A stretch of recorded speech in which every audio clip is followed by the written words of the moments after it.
বারবার শব্দটা বলছেন আমাদের নেতৃবৃন্দ, আইনজীবী নেতৃবৃন্দ, শব্দটা শুনতে হয়তো মনে হচ্ছে যে জামাত বা ঐক্যবোধে এই প্রথম নির্বাচন করতেছে। প্রথম নির্বাচন করছে না, আমরা বহুবার আপনাদেরকে বিজয় করেছি। সেই বিজয়ের ধারাবাহিকতায় এইবার প্রথম জামাত ইসলামী মনে করেছে আপনারা যেভাবে নির্লজ্জভাবে মানুষের ভোটাধিকার হরণ করার আর এক অসম এবং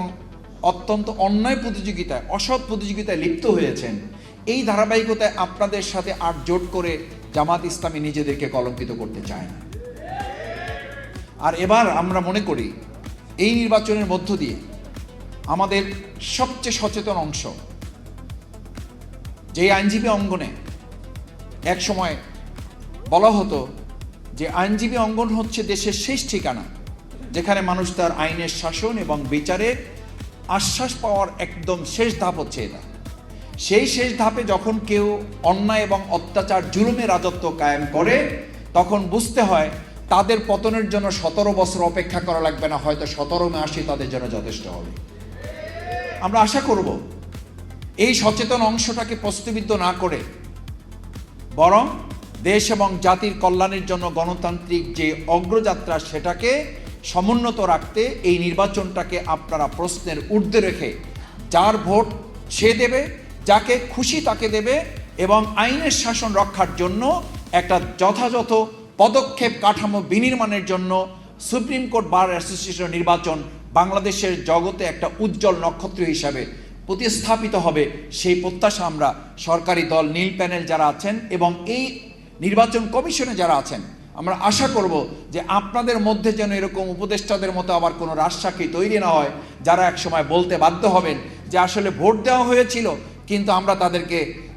জিততে দেই নাই, বিজয় অর্জন করতে দেই নাই, আমরা আরেক দলকে বিজয় অর্জন করে দিয়েছি। এই রকম ভূমিকা নির্বাচন কমিশন রাখবে, আমরা সেই প্রত্যাশা করতে চাই না। কিন্তু এটাও মনে রাখতে হবে, ভোটাধিকার হরণ করতে করতে 2008 সালের যে নির্বাচন, সেই নির্বাচন থেকে শুরু করে 2024 সাল পর্যন্ত আমরা দেখলাম উন্নয়ন করতে করতে করতে করতে মানুষের অস্থিমজ্জা থেকে, মানুষের চিন্তার জগৎ থেকে নির্বাচন এবং ভোটটাকেই বিচ্ছিন্ন করে দেওয়া হয়েছিল। সেটার জন্য তারা 17 বছর সময় নিয়েছিল। কিন্তু আমরা এখন লক্ষ্য করছি আমাদের এই সময়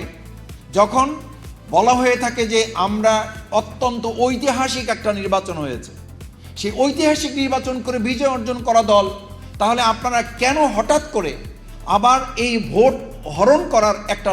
নির্লজ্জ প্রতিযোগিতা আপনারা লিপ্ত হচ্ছেন? তার মানে বোঝা যায় যে আপনারা এইটা শুরু করার অর্থ হলো 2026 সালের 12ই ফেব্রুয়ারির নির্বাচন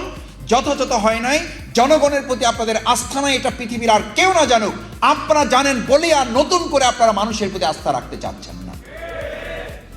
আমরা আশা রাখতে চাই সুপ্রিম কোর্ট বার নির্বাচন সুষ্ঠু হবে,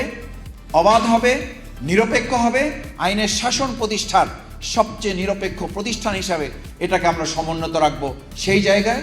আমাদের এই সবুজ প্যানেল, আপনারা জানেন যে সততায়, দক্ষতায়, মানুষের কাছে আমানতদারিতায় এবং মানুষের আইনের শাসন প্রতিষ্ঠায় তারা লড়াই করেছেন, আপোষ করেন নাই। সেই আইনজীবী নেতৃবৃন্দকে আপনারা আপনাদের মূল্যবান ভোট দিয়ে বিজয় করে আমরা 2026 সালের এই নির্বাচনী বাংলাদেশের জন্য আগামী দিনে একটা মডেল হবে, সেই প্রত্যাশা ব্যক্ত করে আজকে এখানে যারা উপস্থিত আছেন এবং এই কথা যারা ভবিষ্যতে শুনবেন বা আমাদের মিডিয়ার মাধ্যমে জানবেন, আমরা আমাদের সকল আইনজীবী ভাই বোনদের কাছে আমাদের সবুজ প্যানেল 11 দলীয় জোটের প্রত্যেক প্রার্থীকে আপনারা আপনাদের মূল্যবান রায় প্রদান করে বিজয় অর্জন করবেন।